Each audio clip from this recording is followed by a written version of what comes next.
Bom dia. Nós convidamos o doutor Fernando Moura, inclusive tem acompanhado essas autuações, notificações da Receita Federal, tem apresentado defesas, tem uma atuação muito forte nessa área, é tributarista, especialista e atua no CARF principalmente, né?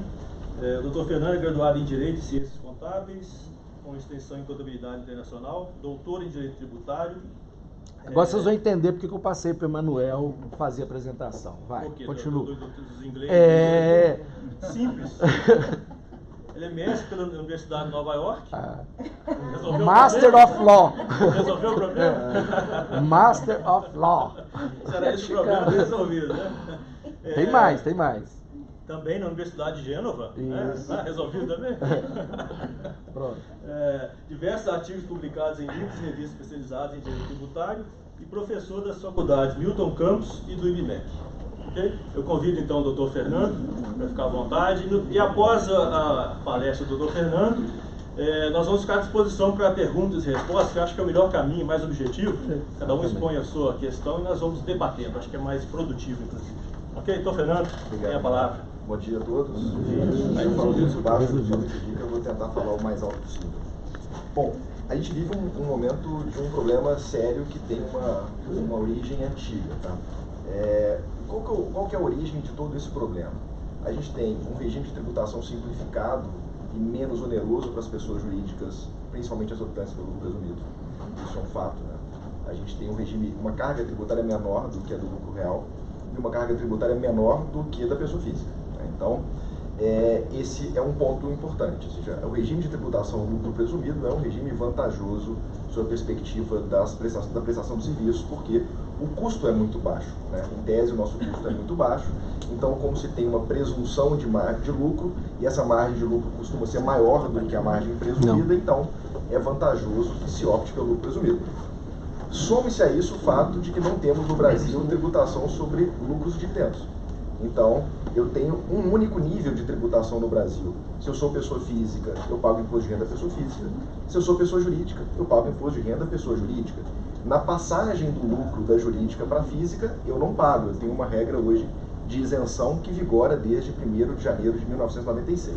Então, é a Lei 9249 de 1995, artigo 10.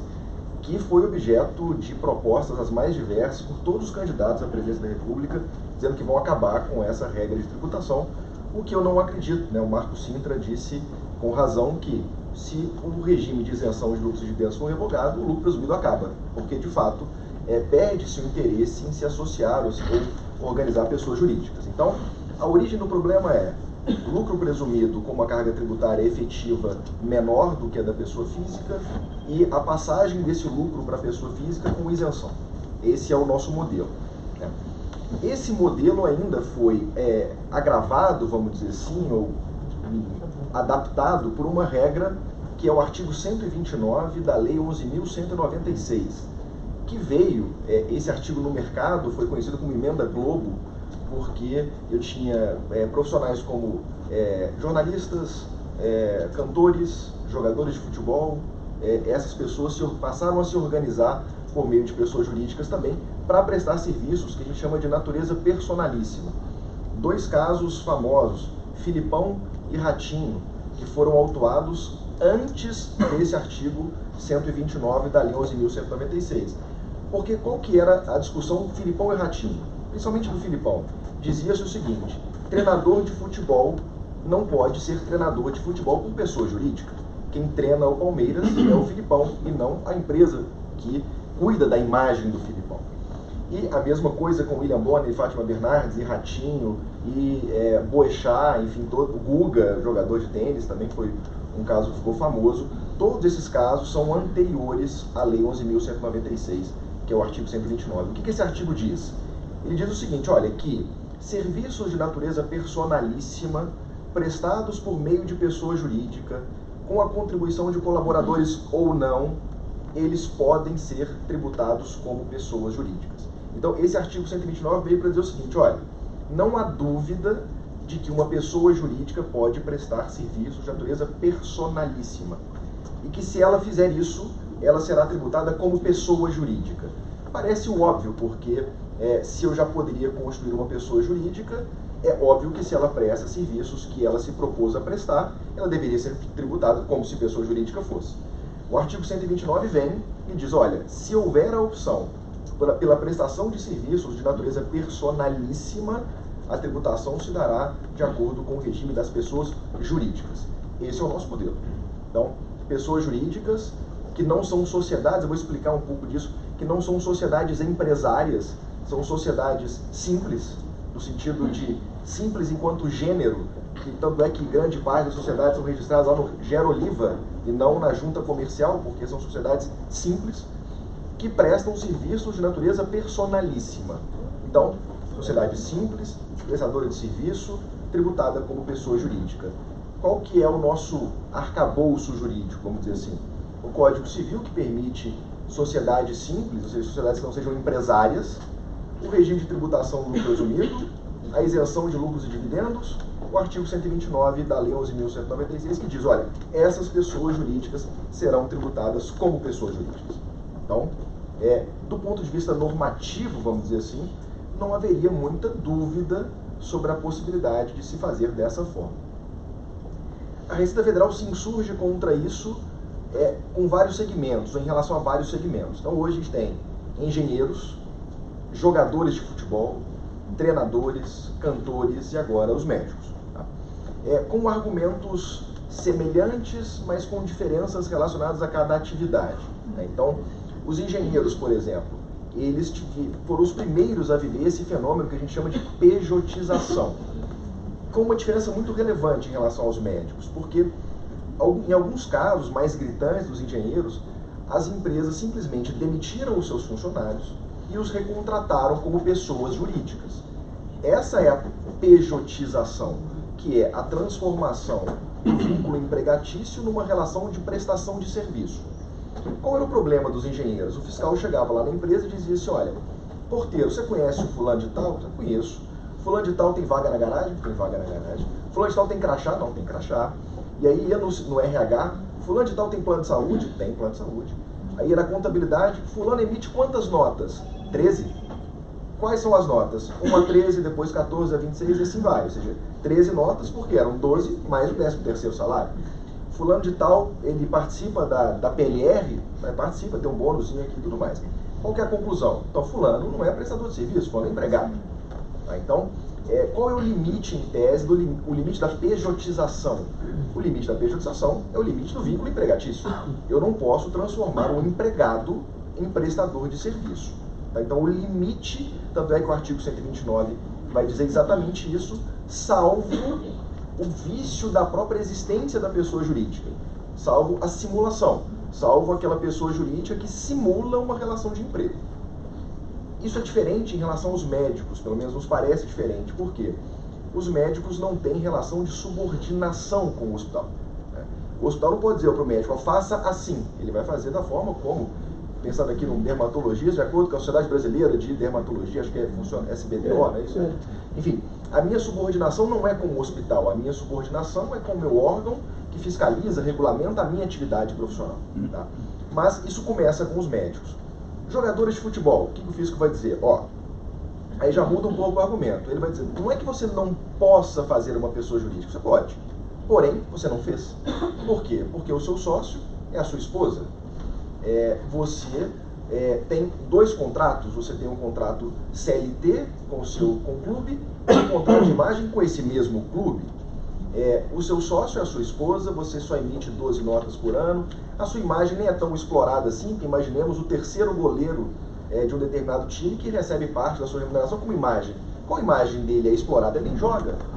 Então a Receita Federal começou a se insurgir contra o fato de que você pode sim fazer a pessoa jurídica, mas na prática você não consegue demonstrar que ela existe.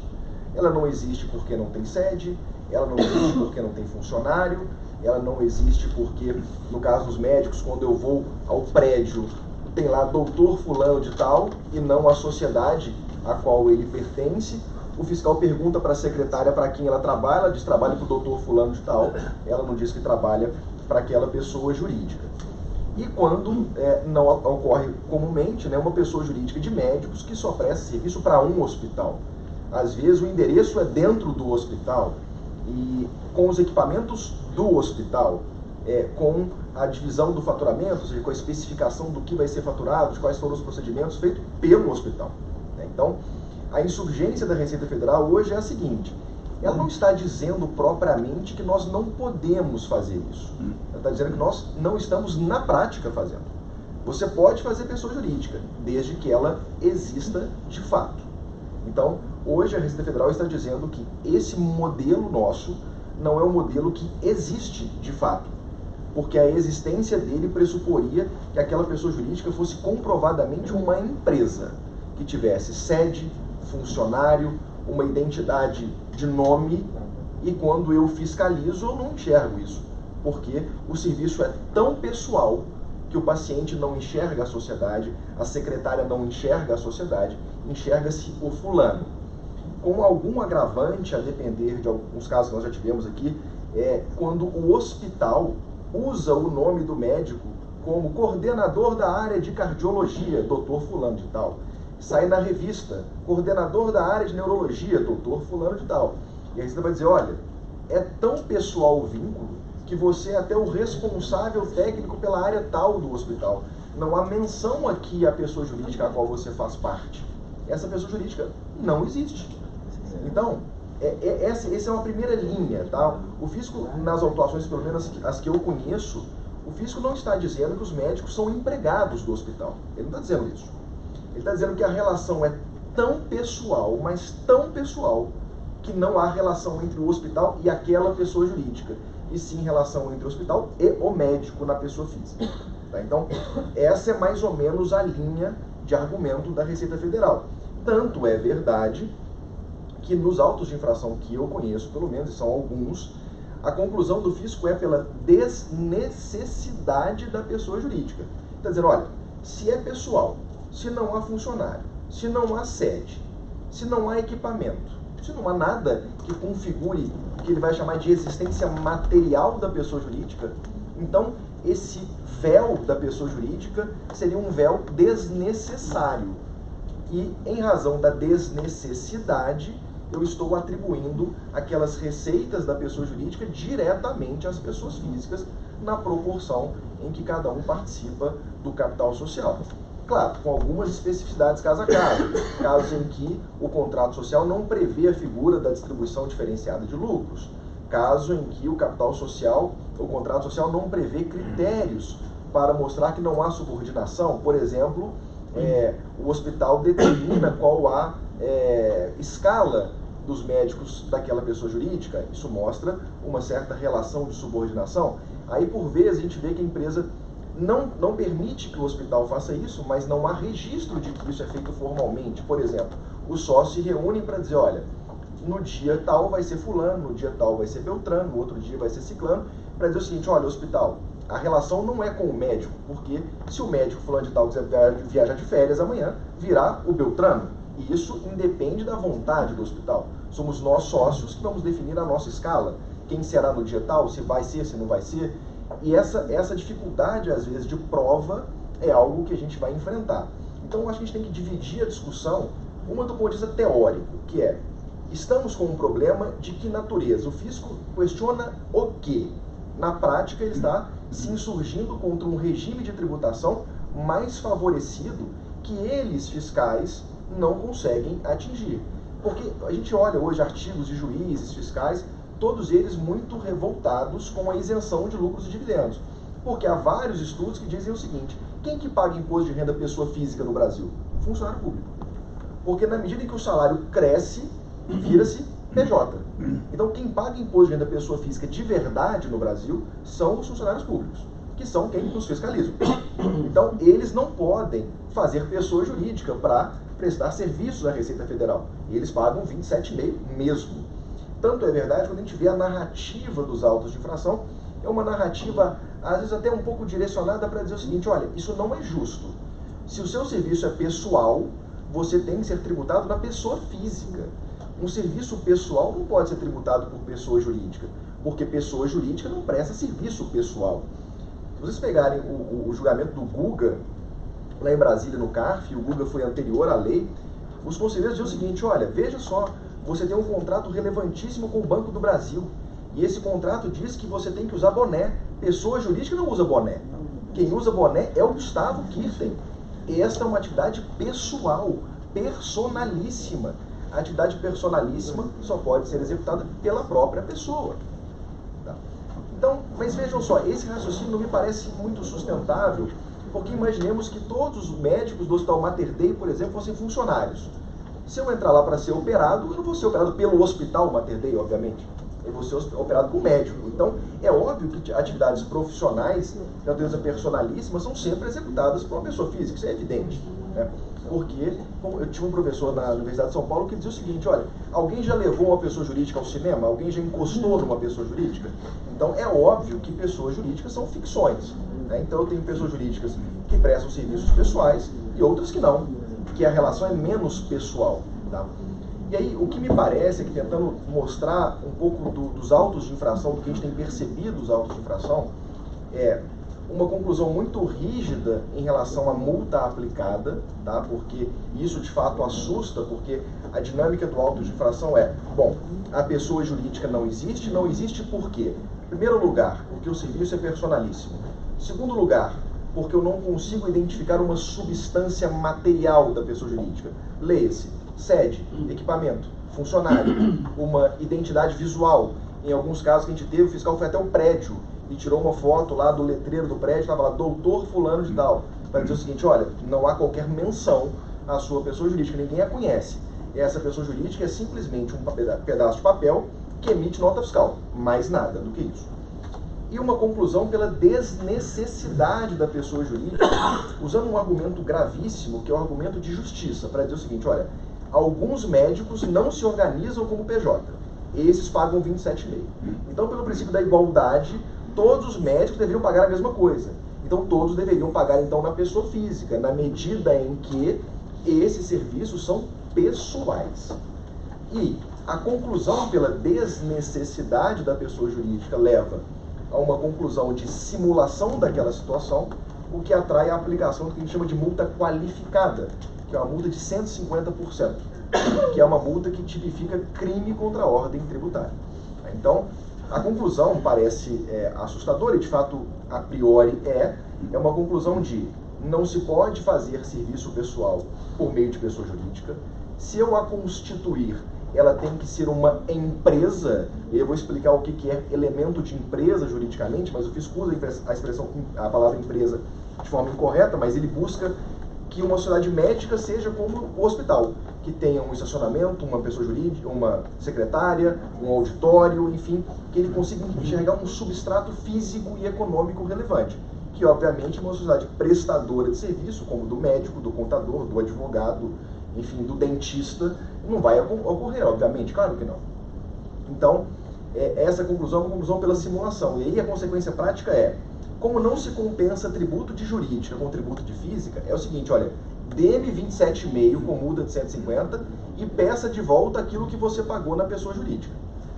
Por quê? Porque o que você pagou na pessoa jurídica, quem pagou foi a pessoa jurídica, e aí eu entendo o inconformismo dos médicos para dizer o seguinte, falou, bom, mas se eu não poderia ter custo da pessoa jurídica, essa pessoa jurídica que não existe, eu não vou pagar tributo. Então você tem que compensar uma coisa ou com a outra, o que é cartesiano até. Mas os autos de infração dizem o seguinte, olha, o tributo da jurídica é tributo da jurídica, pagou mal, peça de volta. 27,5 na pessoa física, com multa de 150%.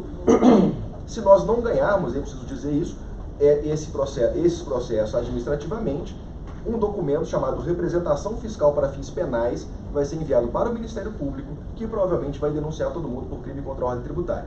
Salvo se pagar.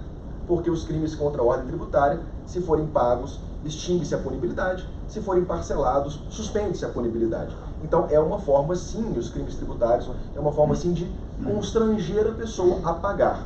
Porque se diz que nos crimes contra a ordem tributária, o bem tutelado é a arrecadação. Portanto, se eu fui lá e paguei, não há punibilidade mais. Então, esse é o nosso cenário hoje das autuações, porque ainda não existem, pelo menos eu não as conheço, decisões já de primeira instância sobre defesas desses autos de infração de pejotização da atividade médica, que me parece diferente da pejotização da atividade de engenharia, que me parece diferente da pejotização da atividade esportiva, que me parece diferente da pejotização da atividade jornalística. Mas são esses os segmentos com mais decisões. Tá? O que eu posso dizer para vocês é o seguinte, existe um tribunal administrativo chamado CARF, Conselho Administrativo de Recursos Fiscais, órgão do qual fiz parte como julgador no passado, e que existe uma segunda instância desse próprio órgão, que se chama Câmara Superior de Recursos Fiscais. Os jogadores de futebol estão perdendo todos os casos. Inclusive, num caso relevantíssimo, que é o caso do Conca. Por que é um caso relevante? Porque o Conca, assim como o Fred, como o Thiago Neves, tinham contratos duplos. Salário com o Fluminense e imagem com a Unimed. Então, esse argumento de que eu dobrei, ou discriminei, ou desmembrei a minha remuneração com a mesma pessoa, nem é verdade. Porque a Unimed, de fato, explorava a imagem dessas pessoas. E o Conca perdeu na última instância administrativa. Tá? Porém, no STJ, temos um precedente favorável do Ricardo Boechat, anterior a 12.196, jornalista, dizendo, olha, não há problema algum em você se organizar por meio de pessoa jurídica. O STJ não disse propriamente isso, mas o tribunal disse, e esse assunto chegou ao STJ, que por razões processuais não analisou o caso, mas o Ricardo Boechat então saiu vencedor no caso dele. Tá? Então nós temos uma jurisprudência administrativa hoje ruim, mas por uma situação fática me parece muito diferente da dos médicos, tá? Na minha opinião, diferente. E diferente por quê? A gente tem no Brasil, e esse me parece o grande equívoco dos autos de infração, o fiscal busca, na fiscalização das nossas empresas, o que a gente chama no direito de elemento de empresa, que caracteriza a sociedade como uma sociedade empresária. O ponto é, as nossas sociedades não são sociedades empresárias, são sociedades simples. E aí, o Código Civil expressamente prevê a sociedade simples, tanto é verdade que essas sociedades são registradas em outro lugar, que não é a junta comercial. É lá no cartório de registro civil das pessoas jurídicas, onde se registra justamente as sociedades prestadoras de serviços pessoais. Então, o grande equívoco, me parece, é a busca pelo elemento de empresa, que é algo que, obviamente, falta para a nossa sociedade. E falta não porque nós não colocamos, falta porque tem que faltar. Porque sociedades que prestam serviços de natureza personalíssima não possuem esse tal elemento de empresa que o Código Civil exige para a caracterização de uma sociedade empresária. Então eu nunca poderei fiscalizar o Hospital Mater Dei e buscar na sociedade que presta serviço para o Hospital Mater Dei a mesma estrutura, porque são atividades obviamente distintas. Eu tenho o Hospital Mater Dei como uma pessoa jurídica empresária, sociedade empresária com elemento de empresa, e as sociedades médicas como sociedades simples, prestadoras de serviço de natureza personalíssima e que, por óbvio, não tem esse mesmo elemento de empresa. Tá? Então, os autos de infração seguem essa linha com um erro, me parece grosseiro na conclusão sobre essa multa qualificada de 150%, porque essa multa pressupõe a simulação da pessoa jurídica, e simulação no direito é o que a gente chama de um vício de existência, ou seja, se é simulado, não existe. E a conclusão do auto de infração não é que ela é simulada, é que ela é desnecessária. Então, desnecessidade não é simulação. Desnecessidade não é inexistência. Desnecessidade é eu fiz, mas não precisava fazer, mas fiz. Então a multa não poderia ser de 150%. É algo que a gente não consegue vislumbrar como essas multas serão mantidas. A gente não enxerga muita possibilidade de que essas multas sejam de fato mantidas. Então, hoje, eu sei que assusta pelo percentual, assusta pela repercussão criminal, mas a gente não enxerga como essas multas possam prosperar, porque o próprio fundamento da autuação é incompatível com a aplicação dessa mesma multa. Tá?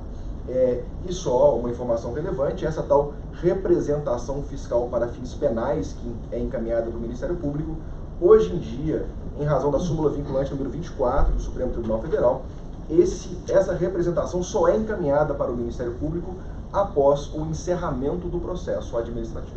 Tá? Então, esse documento fica guardado lá na Receita Federal até o encerramento do processo administrativo. Se vitoriosos, não vai para o Ministério Público; se derrotados, vai para o Ministério Público, e aí, assim, a gente vai ter uma discussão. Se perdedores na esfera administrativa, teremos de fato uma discussão de natureza penal. se essa atitude ela é uma atitude que caracteriza crime contra a ordem tributária, crime de sonegação, ou não. Tá? Mas hoje, pelo menos os autos que eu vi, foram todos autos com aplicação de multa de 150%, que é essa multa qualificada. É uma multa agravada em razão da conduta fraudulenta, simulada, dolosa. Tá? Então, eu sei que tem muitos tecnicismos aqui, eu falei muita coisa técnica, que pode soar um pouco enfadonho, mas é esse o cenário. É por isso que a gente resolveu abrir para perguntas, para que eventualmente a gente possa transformar isso que eu falei em respostas mais objetivas a questionamentos mais concretos. Mas os autos que eu conheço seguem essa linha. Não é uma linha de impossibilidade de fazer o que fizemos, e sim de desnecessidade de fazer o que fizemos. Então isso não está dizendo que eu não posso constituir pessoa jurídica, que eu não posso tributar no lucro presumido e que eu não posso distribuir lucros com isenção. Não é isso que está dizendo. E nem que os médicos são empregados dos hospitais. Também não é isso, pelo menos não nos casos que eu vi. Tá? Então, o que ele está dizendo é, você não consegue me demonstrar que você tem uma estrutura compatível com a existência de uma pessoa jurídica, portanto, ela é desnecessária. O que faz prova disso? A pessoalidade da relação, a inexistência de estrutura física, a ausência de funcionários e a ausência de identidade entre os sócios. Ponto. Essa é a lógica da construção de um raciocínio pela desnecessidade da pessoa jurídica.